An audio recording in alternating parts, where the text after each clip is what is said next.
Mesdames et messieurs, bonjour et bienvenue sur notre chaîne Les Addicts de l'information. Le but est de vous informer sur l'échelle continentale et aussi mondiale. Mais avant de commencer, si vous êtes nouveau, n'hésitez pas de vous abonner et aussi d'activer la cloche de notification pour ne rater aucune de nos prochaines vidéos. Le gouvernement malien annonce la suspension jusqu'à nouvel ordre de la diffusion de RFI et France 24 sur son territoire. Une réaction à ce qu'elle appelle de « fausses allégations contre les vaillantes FAMA ».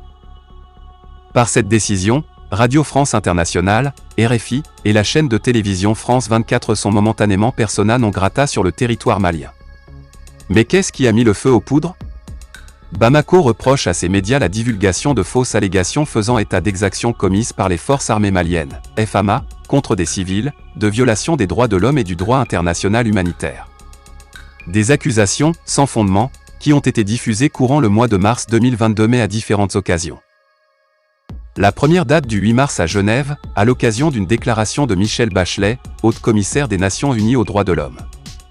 J'exhorte à nouveau les autorités maliennes à briser le cycle de l'impunité et à mener des enquêtes rapides, approfondies, impartiales et efficaces sur toutes les allégations de violation des droits de l'homme et atteinte à ces droits, y compris celles commises par l'armée, déclarait déjà le 29 juin 2021 à Genève, la responsable des droits de l'homme aux Nations Unies.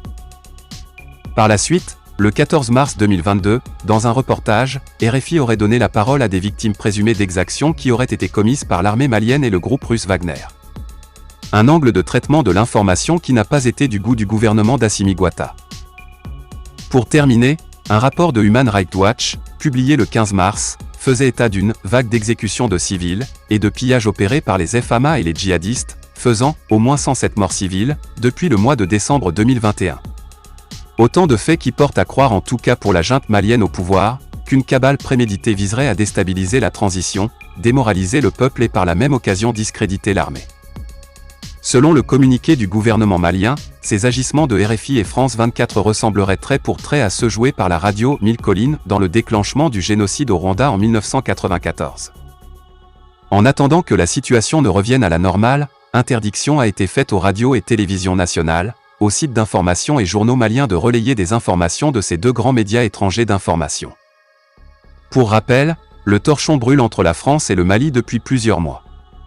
Pour preuve, la demande faite à l'ambassadeur de France au Mali de quitter le territoire et le retrait des troupes de la force Barkhane du Mali. La suspension de diffusion de RFI et France 24 est donc une suite logique de ce désamour. C'est donc sur ce petit pas d'information que nous allons nous séparer. Partagez la vidéo avec les amis si vous l'avez trouvée intéressante. Bye.